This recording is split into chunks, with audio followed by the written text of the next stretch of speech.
October 31st, Monday. Damn, we're just breezing through the days. Really, a little sleep was had, and I feel completely drained come morning.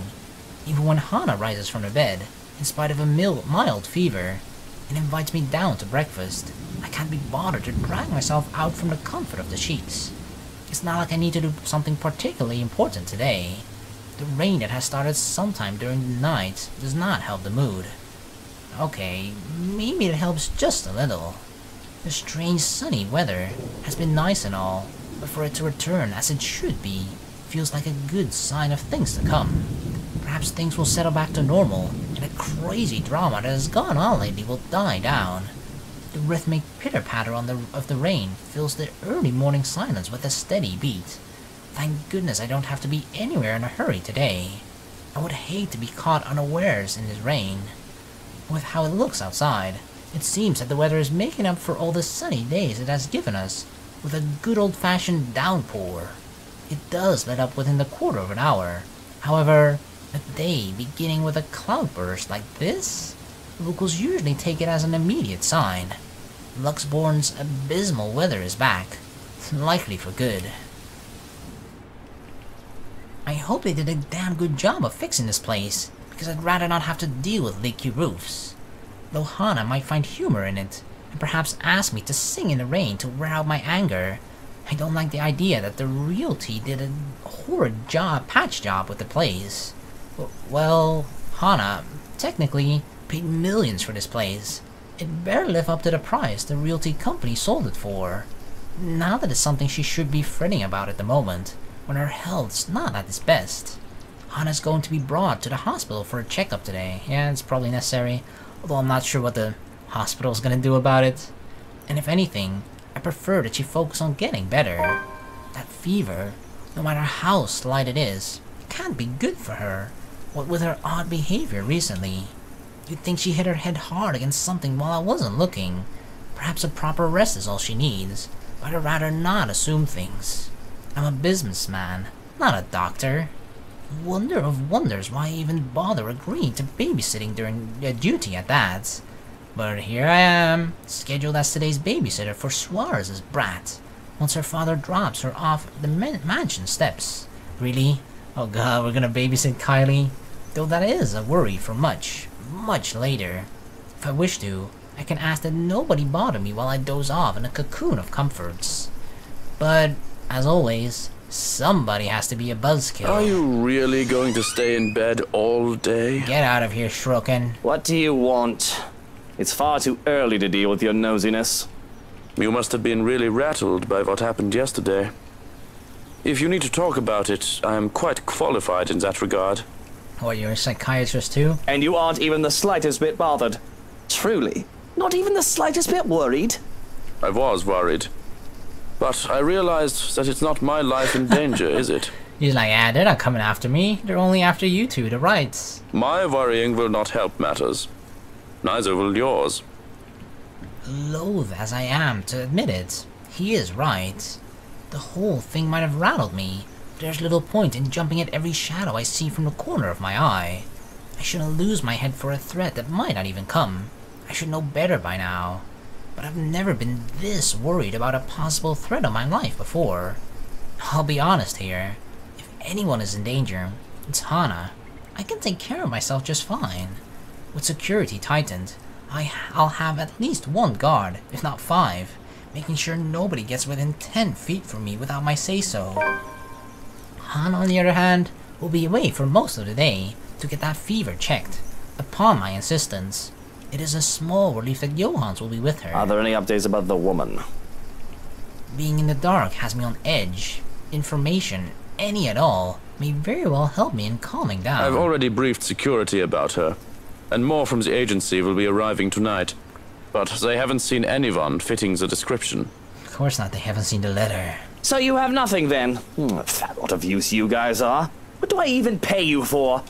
Do me a favor. There's the door. Don't let it hit you on your way out. Well, there is something. It's about McCulloch. She's missing, right? Though I'll deny it, I do find myself a tiny bit interested. I called her secretary about taking the day off. He hasn't heard from her over the weekend. Ever consider she might be putting her paycheck to good use? Probably somewhere out there getting drunk, having a shag. Ugh, and I envy her for it. Yeah, because you probably want one yourself right now, too. As long as she's here for work, what and who she does in her free time is her business. Well, maybe she's found another client to sleep with. Whoa, dude, whoa. I'll commend her if that is the case. It's a good way as any to make connections and get business. I would be a hypocrite and a liar if I said I didn't get some get some of my business that way. Really, dude? Scratches the itch, too. That's all well and good, but she's not answering her mobile either. Mr. Parker will be filling a missing persons case with the police if she doesn't turn up today. Okay, interesting as all this is, why bring this to my attention? If we've lost an interior designer, just find someone else to take her place. Yeah, it's not like Marianne is that important, right? If I knew that letting Hana hire her would bring so much trouble, I would have stopped it at just the sex. The last anyone has seen of her was here, the morning of the party. Your housewarming party. That's why it should be brought to your attention. That isn't good news. It wouldn't do for the police to hear of this, and to suspect. It's of little import that I can easily prove my innocence. It's all a matter of principle. Because even an accusation of misdemeanor should not stain my reputation.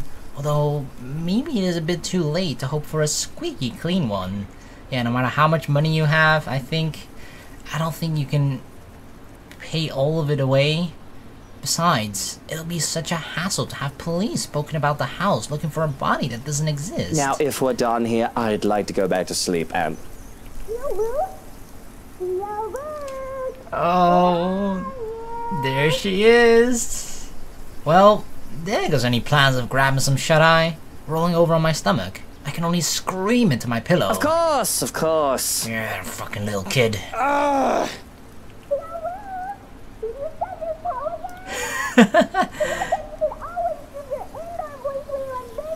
Yeah, you should do that too, because I'm pretty sure you're screaming from like the hallway. Johans, distract her. Keep the little girl busy, okay? Oh, look, it's time for me to go. Shroken, don't do this to me. Have fun with your little play date. So long, farewell, and auf Wiedersehen.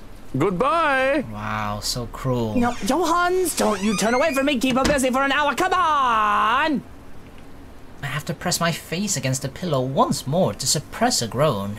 You just can't get any loyal help anymore. Hello there, little Fraulein. Your uncle is just upstairs and will be down in a moment.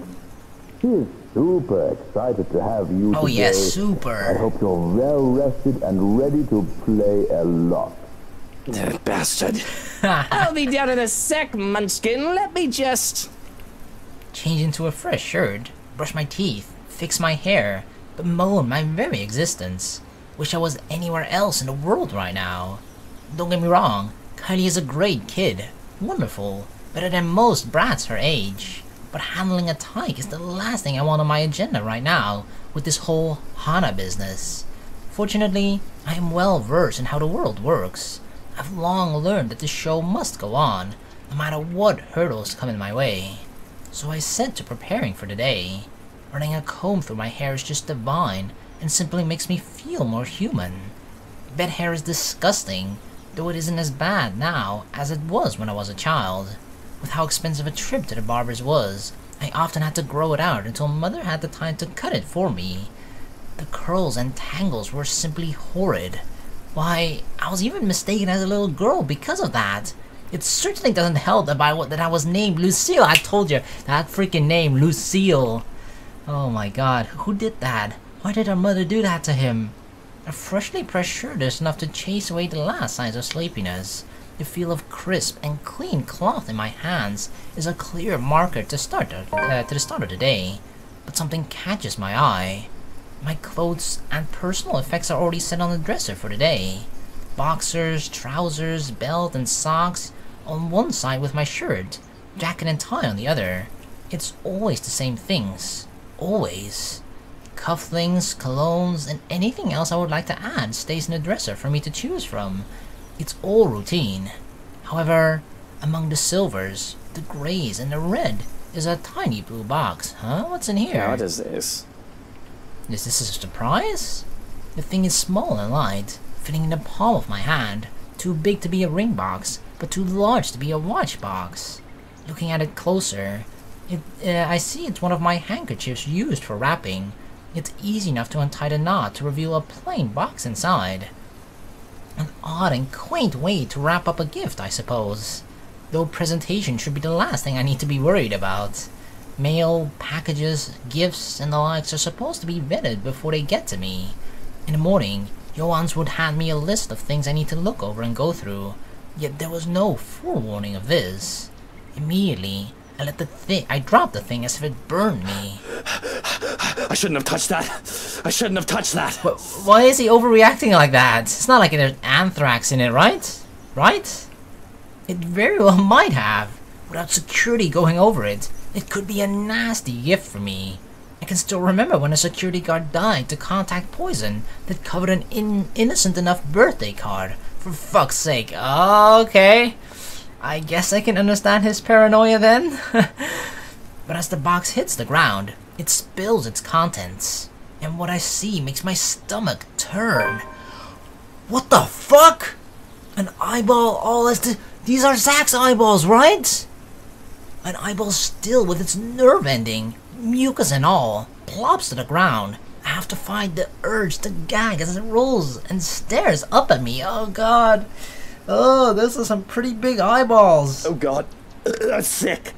That is sick. It's still wet. My bloody fucking... That is disgusting. I agree, that is very, very fucking disgusting. I mean, it's gotta be. I mean, Hana's the one that killed Zach. Zach had his eyeballs missing, so I guess she took it home as a souvenir or something? What the fuck? Oh, I'll always remember you, Zach. I'll always remember you when I'll stare right into your eyes. I'm not a stranger to being sent threats, but this has to be the first time I've been ever sent a body part. Even I don't do that. Yet there's no note or sign, too, as to who may have sent it or how it got here. If this is a threat, it's a piss-poor way of doing it, considering that it lacks proper planning outside the shock factor that's in the body parts affords them. Do I even know anyone whose eyes are the same shade? Not Hana's. No, definitely not. They aren't as pretty, and aren't the right color. Johan's? Mr. or Mrs. Lee? Suarez? McCulloch? No, the color isn't familiar at all. Though, honestly, it's not like I take the time to memorize each and every person's eye. This could be anyone's, from a guard, or a maid, or one of the other 100 of people I deal with every day. Kylie can't see this. The kid is tough, but this'll traumatize her. Grabbing the handkerchief that was used for wrapping, I tried to pick up the eyeball to dispose of it. Emphasis on try. Contact, even with the fabric, has me gagging. The thought of squishing it and covering my fingers with the slick and slime of it made me recoil. I once ever touched an eyeball, okay? It sounds really weird. Trust me, I didn't kill anybody for it. It was during biology where we had to dissect a fucking cow's eye. I think it was a cow's eye. It was pretty large, and we had to cut through it, right? Okay, this will be one of the most disgusting stories I ever tell, and I still remember it because it was one of the most disgusting things I ever had to do. But we sort of had to like cut into it, right? And it's really like it's pretty hard to cut through, right? So it was like, oh god, I can't even. Oh, when I just think of it, it's so fucking disgusting.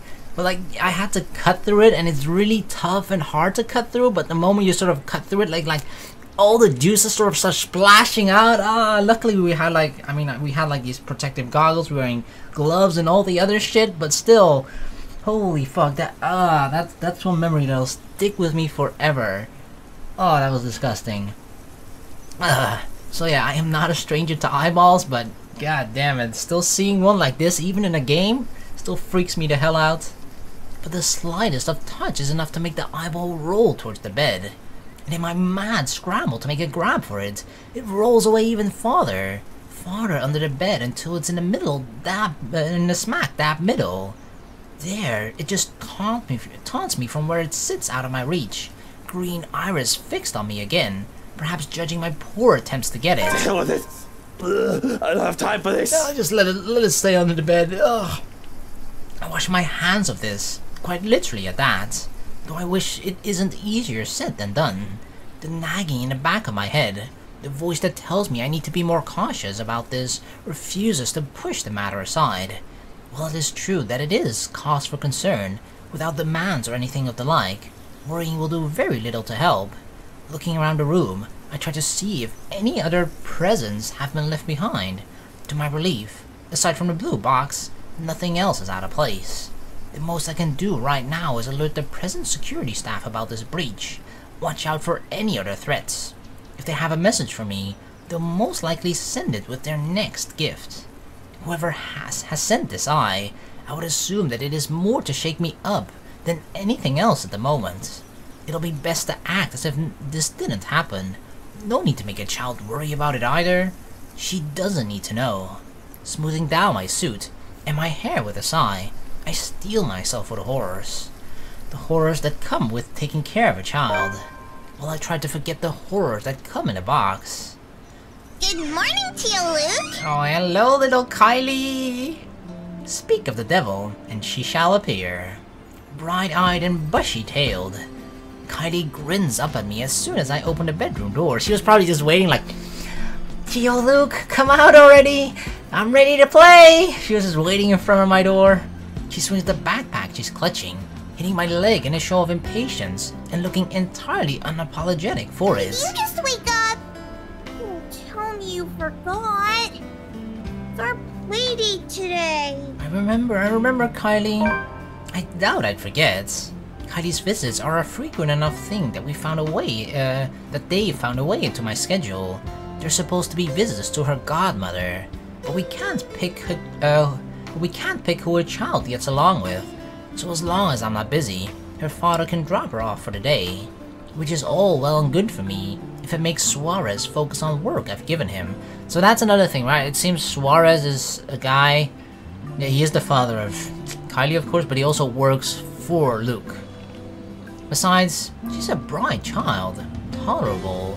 Kid's got a good head on her shoulders. Yeah, you can tell by the size of it, right? And can get pretty mature for her age at times. Of course, they have to thank me for that, of course. All credit to you, Luke. Without her, she wouldn't be as bright as she is right now. Her parents can take partial credit, but Hana and I have been there for this kid since she was just a small babe. Who the fuck calls a kid when they were a baby, babe? It just sounds weird. Babe? When she was just a small babe? A little babe? Why, I can still remember the first time I saw her. It was during her baptism. The only reason I was there was to accompany Hana, who was to be named godmother. She was such a tiny thing, not even a year old, and swaddled in her mother's arms in white cloth. It was the first time I really saw an infant up close enough to hold one at least. It had been terrifying to be given a little child to carry after the whole water ceremony. I've never done so before that, to hold a tiny life in my arms. I could have just dropped her on her head and this little tyke before me would have stopped existing then and there. Yeah, Luke is not used to taking the lives of little things, only big, human-sized things. But the child just smiled at me, babbling nonsensical words as children do, and clinging to me as I tried to hand her off to Hana. She had thought it hilarious and adorable. My suit had been a mess and I was nearly an anxious wreck by the time I handed her back to her mother. Yet it was pleasant too. Of course I didn't, you little rugrat. I just had to take care of something before you arrived. I had to clear up my schedule so that all of my time is now for you, Kylie. Really? Well, I guess that's fine. As long as you told me for work like last time. She is very adorable. Really? Now why don't we go back down and have breakfast in the parlor? I already ate at home. Papa made one of his tortillas de patatas. He wouldn't let me leave until I finished every bite. He made a tortilla for breakfast? Ah, the Suarez's infamous tortilla de patatas. Those things are a hazard. You can probably use one to bludgeon someone into submission with how huge they are. It's a miracle Kylie can still be so energetic. I had trouble staying awake the first time I had one. Speaking of staying awake... Well, I need some coffee in me at the very least. But if you'd like, you can jump straight to dessert. Yes! Dessert, please! Of course. It's easy enough to manage Kylie with the promise of sweets. Thankfully. I mean, that's how it's so easy for him, right? Just every time she's getting a little bit difficult for him to handle, oh, just like dangle some candy in front of her. The hard time is managing her before she gets the sweets. Because I nearly have a heart attack when a kid races down the stairs. Just the thought of her slipping and breaking her neck is enough to make me rush down after her. Slow down, the food isn't going anywhere. You know, see the fact that he's actually kind of worried about that, just concerned that she might slip and fall and something would happen to her. It shows that he really, I don't know, he really cares for at least children or wants to have a child himself. The food is going somewhere. In my tummy. Well, yeah, eventually, but oh god.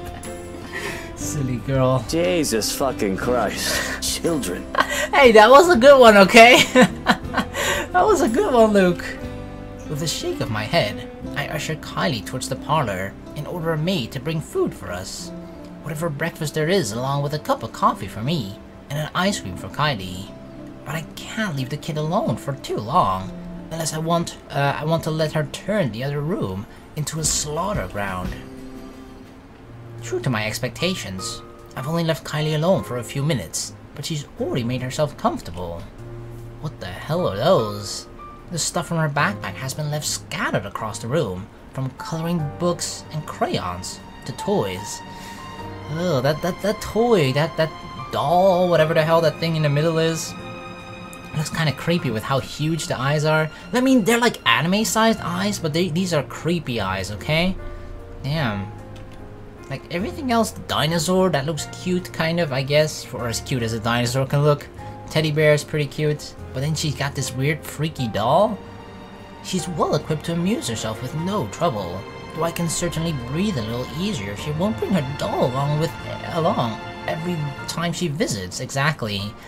Narcissa, or Sisa, is a creepy little bugger. It doesn't help when Kylie left her during one. Finding the thing at the bottom of the stairs, staring up at me at 3 o'clock in the fucking morning, is a memory that won't be leaving me anytime soon. It's haunted. I'm telling you now, that toy is haunted. Even now, it stares at me from where it's seated. I'm wholly tempted to just throw the thing into the fireplace and banish it from whence it came. I can buy her a prettier doll, a better toy. I will break it, find a way to get rid of it. If it wasn't from Hana, and if only Kylie isn't so attached to it. Oh, Hana gave it to her? The fuck? Hana, I thought you had better taste than this. What is this disgusting toy? The thing is some antique doll she found for the brat's 6th birthday. One of a kind. My darling Hana loves her so. And Kylie does try to be a good goddaughter, but she just can't keep her interest long with the wife. It's not something that Hana does wrong on her part. She does try so very, very hard. It's just that she doesn't quite know how to really handle children. She'd never been around other children when she was young, surrounded by protective adults who catered to her every whim, and worried for her safety every minute. When she isn't able to keep up with Kylie, her first instinct is to be strict, impose rules on a child, treat her as if she'd been made of spun glass, like every movement might break her.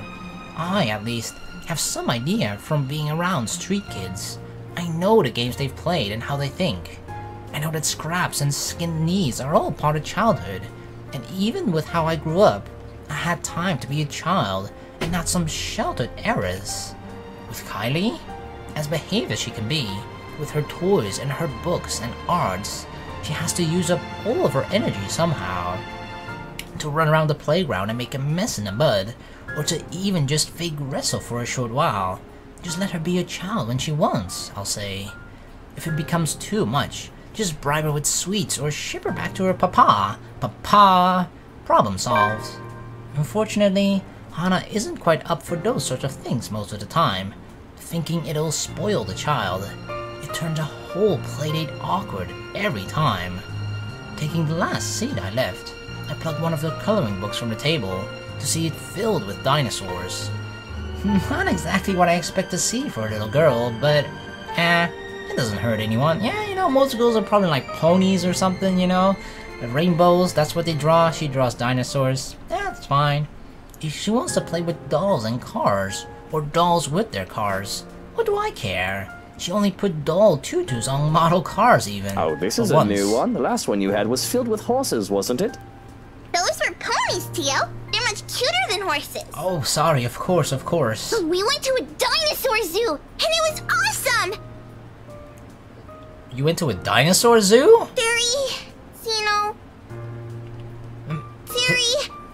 Dinosaurs are my favorite. What? I have no idea what that is, but it must be something. I'm only familiar with the T-Rex myself. I know Stegosaurus. What else? Yeah, they found, fossils of its claws. They're really long. They think the whole theory might be a bazillion meters tall, even bigger than a T-Rex. Damn, a bazillion. Cisa says it'll be big enough to eat all of my classmates. What's with that sinister face? Holy shit, Kylie, that's very scary. She only laughs as I scrunch up my nose and grimace. Takako says you're making a really funny face. Takako? Taka who? Takako, a friend I made. Oh, I mean, she's mentioned her before a couple of times. That was the one that was even crying in the bathroom when Rebecca was trying to, like, ease her mind. But, I don't know, then creepy stuff happened and Kylie became creepy and she ran out. Yeah, I remember that with Rebecca. I have to stop and look around, expecting one of the help to be there. The child does have a way of befriending just about anyone, as long as she puts her mind to it. Yet the two of us are completely alone. Thankfully, she only finds my disturbed look as another funny, grown-up expression. Does she have like an imaginary friend or something? That might be a lot more problematic than whether she plays with dolls or cars though. Both the thoughts of Cisa giving Kylie ideas, and one of the said ideas being massacred by dinosaur. Something I probably need to bring up with her father, aside from work. But beyond murderous dinosaurs, creepy dolls, and imaginary friends, I find no trouble with Kylie. She's as energetic and precautious as any tyke her age can be. She's an angel if she can get comfy and settled in after getting sweets. Ooh, we tuck into our waffles as soon as food is brought. Are waffles because she... Wait, what is the sentence? Are waffles because she wanted her own plate to go with the ice cream as soon as she saw mine? I don't know. Something isn't right there, but something... She wanted waffles, she has her own plate with ice cream. That's what it is, she got waffles too. A fresh plate of berries is brought in as well, which really goes great with the rest of this feast, as Kylie puts it. And if I indulge in the sweetness, I have a cup of black coffee to pair it off with. With our bellies full, Kylie grows content with just scribbling on a scrap of paper and calmly chatting about her week. She talks of her older brother Rowan and their parents, how they plan to go to the Blocks land in Berkshire for the winter holidays. She talks of Miss Pink, and I have to shift my legs to become comfortable once more. The memory of my initial meeting with her is still fresh on my mind. The little brat is quick to defend her favorite academic as well. The woman has yet to offer a proper apology, and she wishes to give one on her behalf, all diplomatic, like I taught her. She talks of the sad man in the park, and of her new friend who likes to play hide and seek when she's not sniffing in the loo. Sniffing in the loo, I'll cry in the toilet, right? When, finally, she finds nothing new to talk about, she goes back to her drawings. That'll change as soon as her stomach settles. Of course, the calm before the storm. Because, behaved as she is right now, I can feel the curiosity just radiating off her. There's a restlessness buzzing under her skin, and a question on the tip of her tongue, as they often are with children her age. But for now, I can take this peace with no complaint, for however long it stays. I have fun with the crayons as well, at the child's insistence, even if I can't really draw. With Kylie using a black crayon that leaves me with the blue, I absentmindedly start to draw a puppy to the best of my abilities. It's as I attempt to give the doodle dogs another eye that Kylie breaks her silence. Tio? Where did Tia go? I saw them leave when I got here. Aww. Tia didn't look so good. Tia is kinda sick. I've been expecting a lot of different questions. The kid always has a whole bunch of them ready for me, but I can only sigh when she posts this particular one. She's just going to the doctor's for a checkup.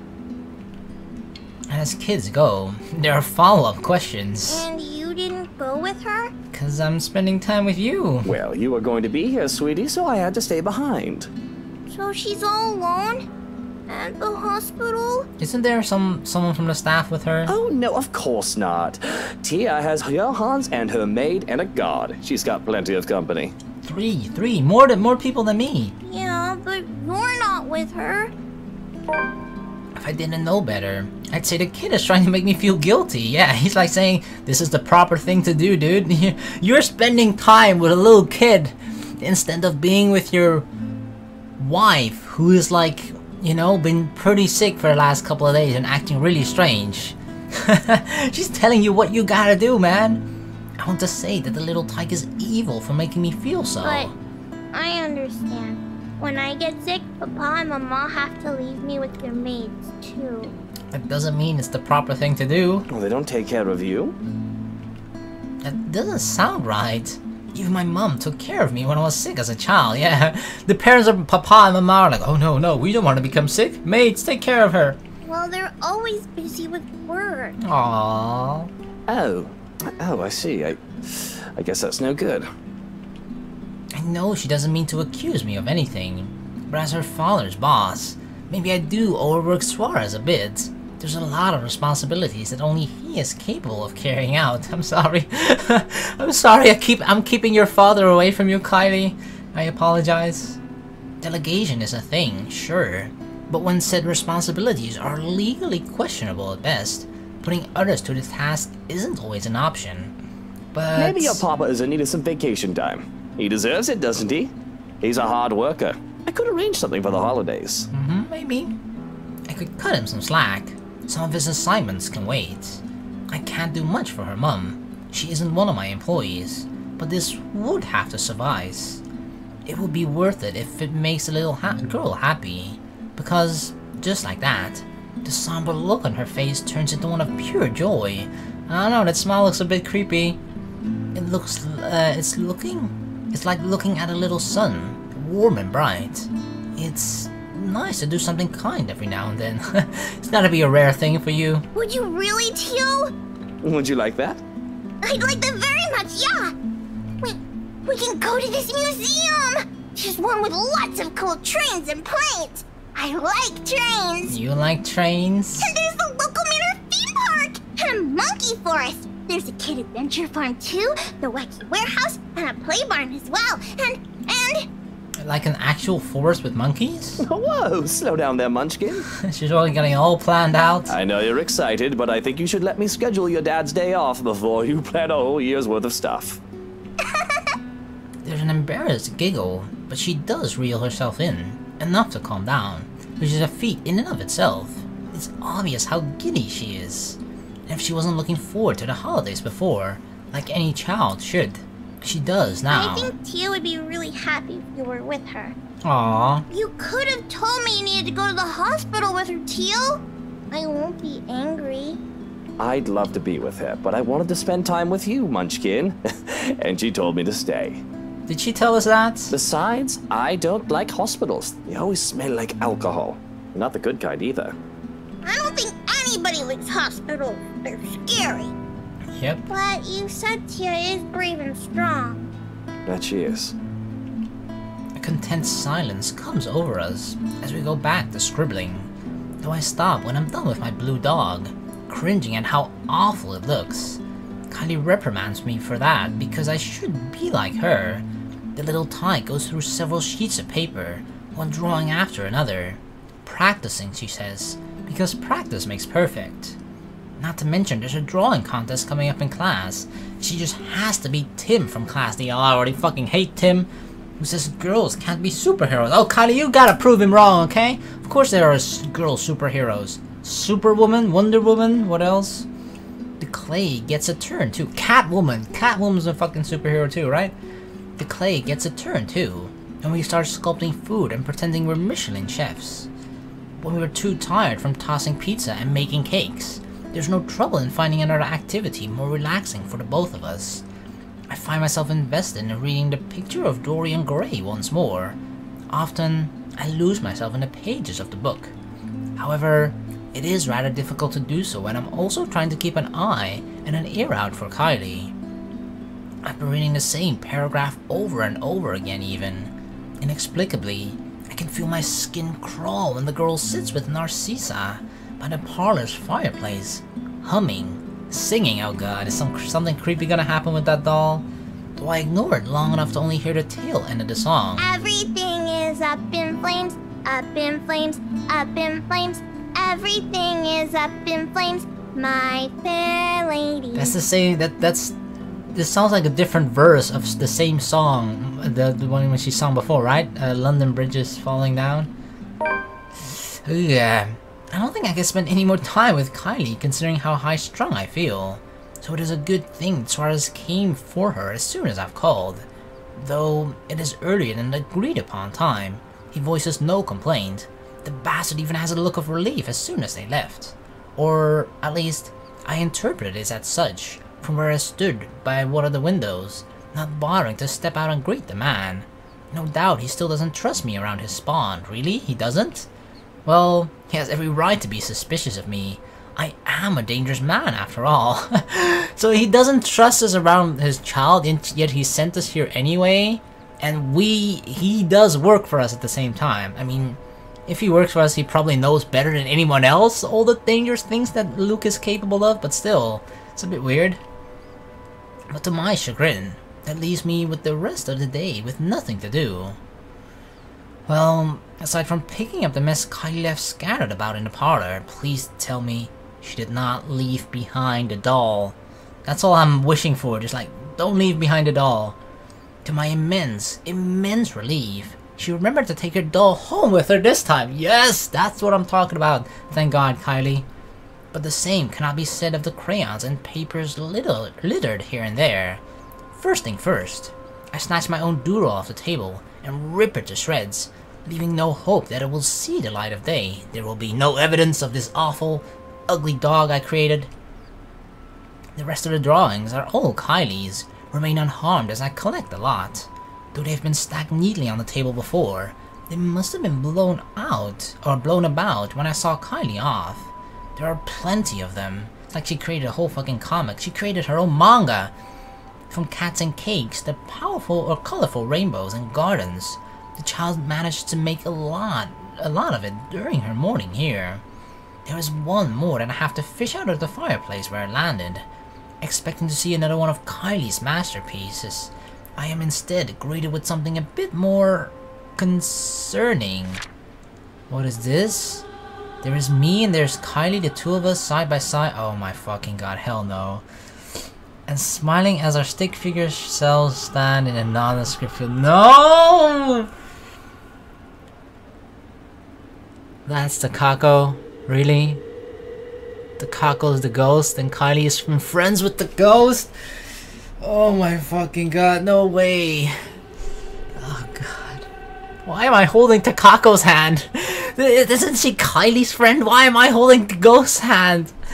Oh my, okay. What the fuck? Okay, so the ghost, we know this at least. The ghost's name is apparently Takako. She is friends with Kylie for whatever fucking reason, meaning that Kylie can actually see her. And the ghost hasn't killed Kylie. And considering how Kylie talks about her, meaning they are on friendly terms, makes it all the more creepy as to why Takako has, you know, she kills everyone else, but not Kylie. She's actually friends with Kylie though. Oh man, I mean, it was kind of a hint in the Rebecca route already, right? We heard the crying, like the the crying that you always sort of hear from the woman. And that's when Kylie said like, hey, Takako, my friend is in the bathroom crying. I don't know, back then I didn't put two and two together that Takako could have, I just thought it was one of her actual classmates there at school, you know? Or just a friend from another class. It's actually the fucking ghost. Holy shit. So that's how Kylie is all connected in this also. Oh man. God damn it. I don't know what this means exactly. That much I can ascertain without looking at the labels below the doodle's feet. But a third figure stands next to me in the drawing. A woman, with her face hidden behind a curtain of black. Takako, riding under her supplies. Takako says you're making a really funny face. Taka who? Takako, a friend I made. The hairs on the back of my neck stand on end, and I feel chill go down my spine. A breath. Is she behind me? Takako, are you there? Hello, Takako? That isn't mine. That has me turning around, expecting, hoping to see someone, anyone, but nothing. And that's when I hear it. Laughter. Sweet and merry laughter ringing from the ballroom. Thinking about it has my cheeks burning and my blood running hot. It's as if I'm being mocked. I stomp towards the door. I have to stop myself from shouting up a storm. I expect to see some of the help dallying about idle from their duties. Yeah, they're just dancing around in the ballroom for whatever fucking reason. Perhaps they thought they can slack off on their duties without the head butler around and my preoccupation with Kylie. Well, they had another thing coming. But again, nothing. Oh my god. Nothing from what I can see with a cursory glance at the very least. I roam around, looking for near impossible hiding places. And still, I am all alone. There's nowhere to hide in this ballroom. Yet, I can still hear the laughter. That accursed laughter echoing about in the room. In my head. Who's there? Show yourselves and show some respect to the master of the house! Which is me, by the way, in case you're confused. Cold uneasiness settles into my stomach when no one answers. I stumble on my own 2 feet, feeling a wave of nausea come from nowhere. I have to put a hand against the wall to stay upright when the world shifts and pain explodes from behind my eyes. It takes every ounce of my self-control not to heave, then and there. The only thing my pride allowed me to do then is to close my eyes and attempt to alleviate some of the pain. Oh my god, another random closing our eyes scene? God damn it. Vague, unfamiliar images, dare I say memories not mine, flash in my head, unbidden and unwelcome, like a strong hammer strike to the head, threatening to crack my skull and split it in two. Whatever emotions they hold are muted. I'm nothing but a spectator. Still, its weight feels palpable, though it doesn't take long for these sensations to get into my head. Through my eyes and my ears, it creeps and buzzes in the spaces between. It hurt. Oh god, this scene. This is a memory fragment. It hurts.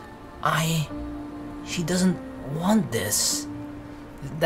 I feel like the black hair has gotta be Takako then, right? So Takako is... She used to work for like... Charlotte Ermengarde or something? Maybe she was like the maid of the house? You lacked care. And... You forget your place and you've indulged yourself far too much in this fantasy of yours. This is vile. Like vomit and sludge brushing against my skin before it covers me until I'm weighed down. Disgusting. Wrong. Stop it! You've overstepped your boundaries and livery. Stop it! This is wrong. Please. May I remind you that you are nothing but a servant, a slave. So she is the slave of them? The servant, slave, yeah. I mean, wasn't Charlotte the one that actually stopped the slave trade here in this city at least? In this town? And she still refers to her as a slave though? An unattractive, unchaste harlot who thinks too much of herself. Please, no more. Over and over it hurts. So we're only seeing like the flashbacks of the memory fragments that we've unlocked apparently. Because these are the two that we unlocked when Rebecca and Zack died. The pain, however, is not overbearing or blinding. It is the littlest of cuts and the bruising of flesh by blunt force. It scribbles down my cheeks and my mouth. There is a pounding in my head. It is not blinding, but that makes it all starker. Everything hurts. Please, milady! He need not suffer! I beg of you, have mercy! So that is the maid. That's gotta be Takako, for sure. You already have me to do as you please. He deserves none of this. But who is that exactly then? Like, he looks a lot like the guy that's also in the portrait, right? But is that then... Is that then the husband of Charlotte? And she just got so jealous of the fact the maid... Maybe the maid and him were like hooking up behind her back, right? And this is Charlotte's way of revenge. Why is this happening? Silence, before I cut out that impertinent tongue of yours and feed it to the dogs. Ugh. You will watch and you will learn what happens when I am displeased. What have I done to deserve this? One after the other, they come at me, an unending flood that threatens to sweep me away for what feels like an eternity. Each one, a show of both joy and suffering for those who have called this mansion their home. Each new scene is like a hammer to the head, threatening to crack my skull and split it in two. I actually never pointed this out, but yeah, the location in which this takes place is obviously the basement, the dungeon thingy, the sex dungeon. You can tell by the cages, I guess, the prison bars behind her. I can feel every little emotion in the blurry images that present itself in my head. I feel a part of these, like I've lived through them. Do I know that it's not possible? Although their anger burns through me, that much is evident. But the pain more so. And above all of it are the whispers, the voices calling, luring, until one image emerges in vivid contrast with the others. When there's a shout of joy, my eyes snap open, looking for the culprit. That's when the whole room just changes. Everything is the same, yet everything isn't. There are people everywhere, laughing and dancing. It's like we're getting a look into the past. So that is the dude, right? That's the dude that got beat up. That is Charlotte Ermengarde, I'm assuming. I'm pretty sure that's Charlotte, right? I don't think I'm confusing her with her mother, Elizabeth. Pretty sure that's Charlotte Ermengarde.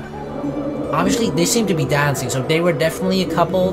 Then the black-haired woman on the left here, that's gotta be Takako, who I guess maybe she was, I don't know, maybe she somehow made the dude, this guy, right, that's dancing with Charlotte right now, made him fall in love with her or vice versa, whatever. They were sneaking, doing naughty stuff behind Charlotte's back, and she found out, and you know, revenge.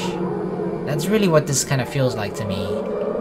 I should be concerned about them, but my mind finds it easy to dismiss them as they fade in and out from nothingness.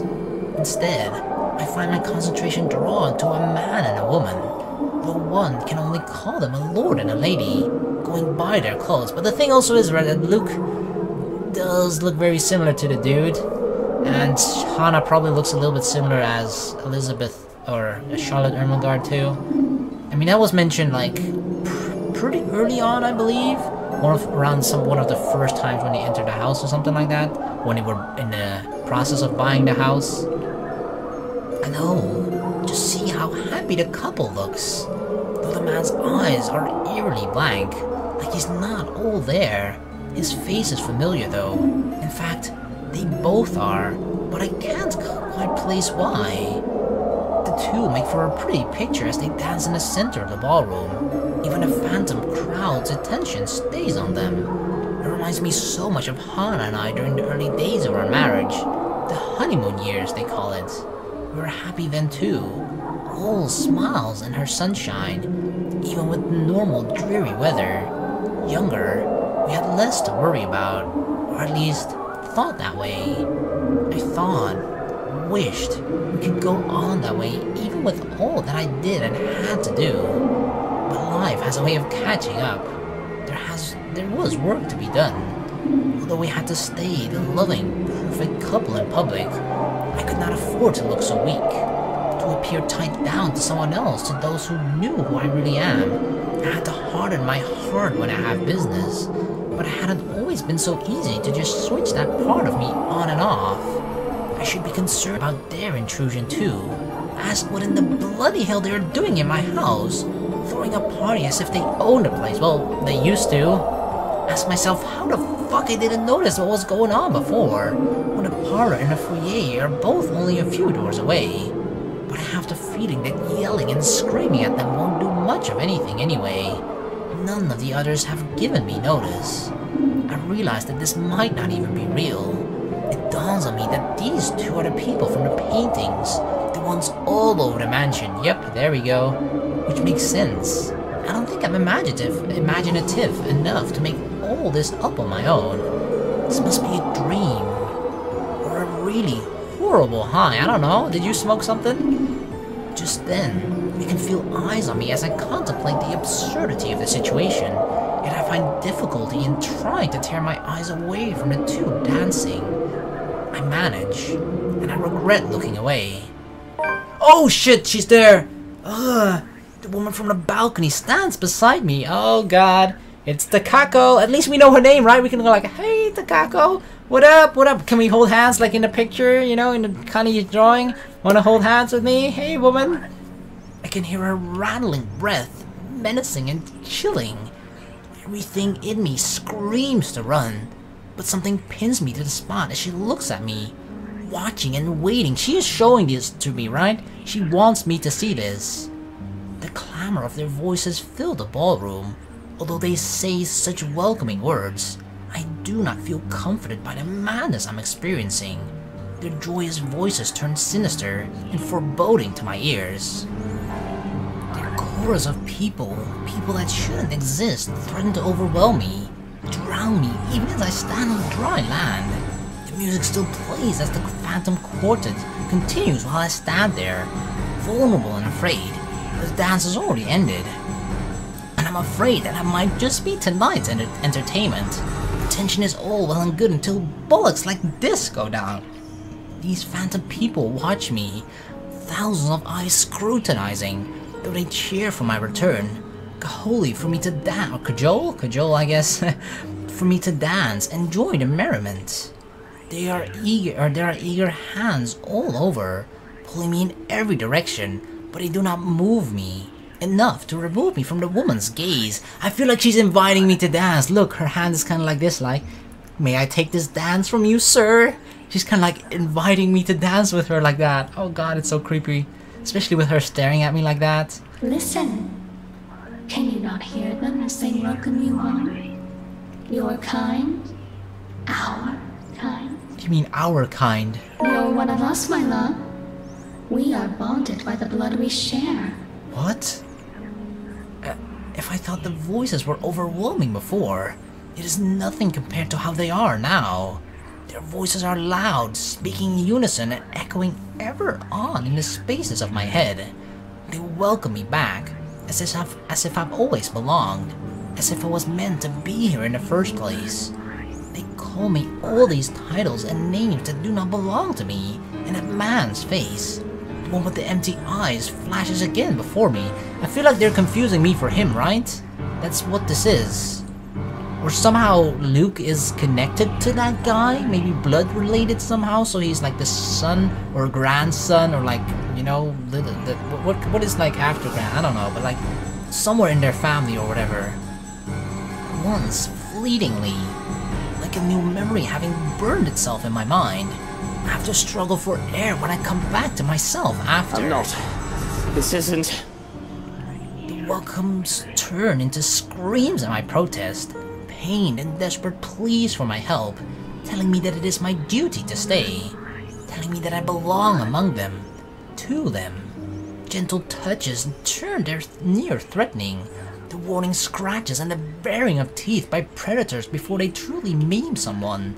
My mouth goes dry as I struggle to speak some sense in this hallucinatory madness, but I don't get the chance as they drown out my voice. Our lord, my Prince, and that's what Hana called us too, right? Prince.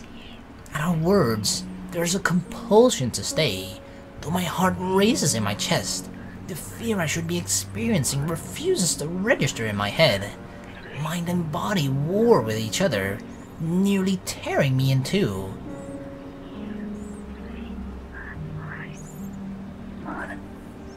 Was she saying like, oh, you finally returned to us?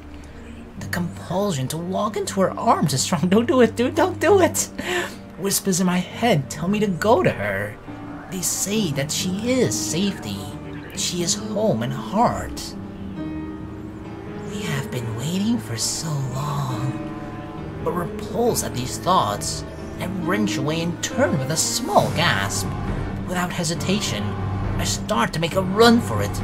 I nearly falter when an angry shriek pierces the air, inhumane and monstrous. I don't dare look back. I just run. I didn't care if this is a drug-induced hallucination or not. Just run, get the fuck out of here. Out of the ballroom. And out of the parlor. It's only then that I bother to look back, hoping and praying to the god I scorned that it did not pursue me. I would have run all the way out of the mansion too, if only someone didn't get in my way. I collide with a body much larger than mine and fall back to the ground, head spinning as I look up at the stained glass. Turning my head to the side, replaces the colorful sight with a pair of shiny black shoes. Who is it? Fatigue fills every inch of my being then, making me refuse to get up. Meanwhile, a familiar head of ginger hair looks down at me in bemusement. Johans! You really must look where you're going if you insist on running about. Do tell, where is the fire? It's in your hair. Oh, thank God you're here. Johans. I do hope you don't have a concussion. Can you count backwards from 15 to 1 for 15, 14, 1. There we go. Fuck off, you wanker. Just help me up. I do not think insulting me if you do have a concussion is a smart decision. But no, really. 15 to 1. Are you serious? That woman, she was here. I told you to keep an eye out for her. The other man offers an arm and pulls me up to my feet then. But before I can storm off and pull him to the ballroom, he anchors me down with one hand on my shoulder and the other touching the back of my head. No bruising or bump. That still does not mean that you don't have a concussion. If you are too lazy to count backwards, can you tell me your full name? Where are you currently? Yeah, ha ha ha, I get it. My fucking name is Lucille. We don't have Lucille Mitchell Wright. And this is the Ermengarde bloody fucking foyer. But we don't have time for this. You must make and have the time to make sure you are not broken in the head. I am not broken. I have already sent security to scour the whole house when I saw you running out of the parlor, Dummkopf. If the woman is here, they will have her. You will only be slowing them down if you plan to interfere.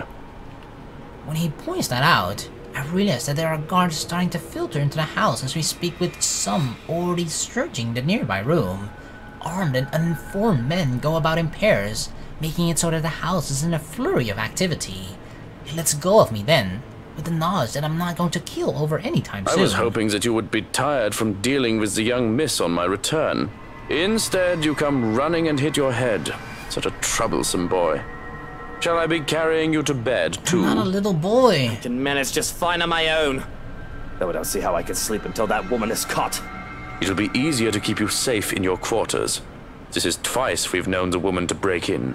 I think we can safely presume that you hold her interest. Yeah, no shit, she called me Prince. He says it as a matter of fact in a tone that brook no argument. Not like I'll argue if it means I'm kept safe.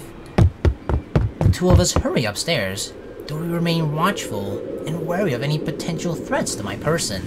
We make it to the master's bedroom without any trouble though, and two of the security are left outside the door. No problems at all. Not until we get inside. Johan's eyes scan the room wildly, a look of dread on his usually stoic face. And I don't understand for a moment. Looking around the bedroom, it's empty. Does he see the eyeballs that we dropped earlier? But then, I realize... Where's Hana? She came home with you from the hospital, didn't she? Where is Hana? She's supposed to be here. I sent one of the maids to accompany her here, to let her rest. Where is Hana? I feel the color drain from my face when he raises a hand to stop me from charging out there. Stay. I'm not a dog. I'm not staying in here while Hana stays out there.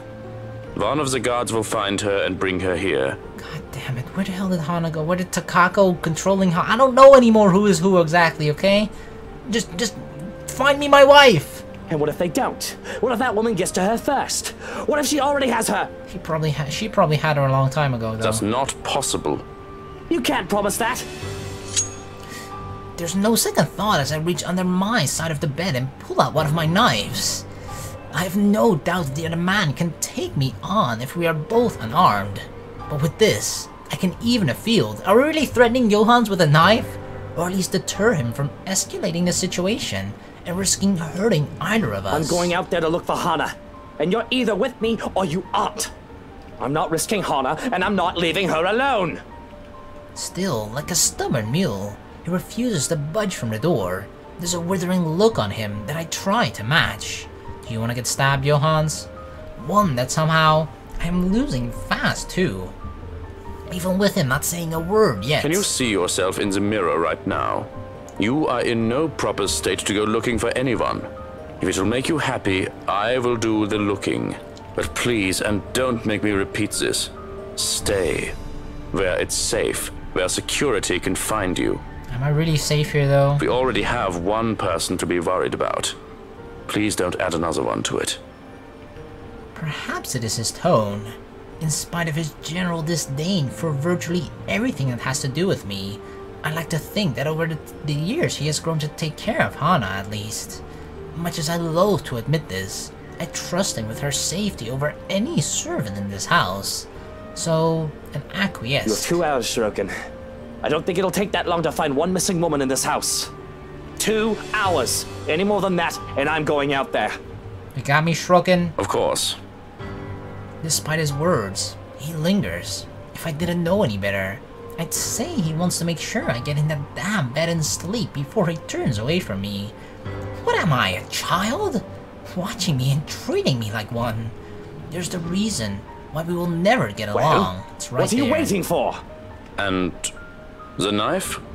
The knife stays. Of course it stays with me. Very well. Only then does he seem to get the hint. With a nod, he leaves, locks and closes the door behind him. Wait, he can lock it from the outside? I guess if it locks with a key.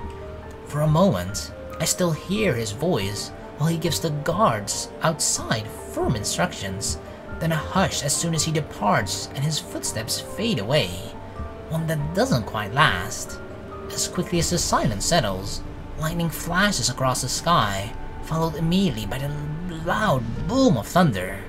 And that wanker strikes so dangerously close that I can feel the electricity in the air. The power goes out not a second later, and I feel as if I'm being mocked by whatever greater power there is.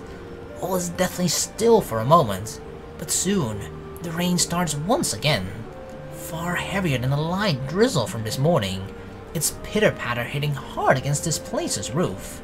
Despite the noise, I find myself drawn to my bed, exhausted, hoping for a little nap.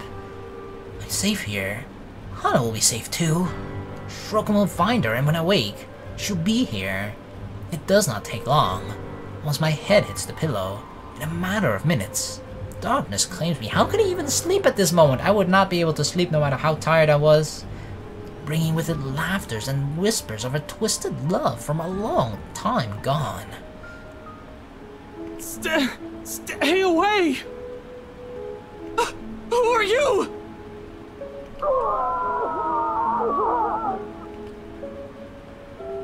Sweet dreams, my love. It'll be over soon. Why you gotta do that, woman? I really hate that laughter.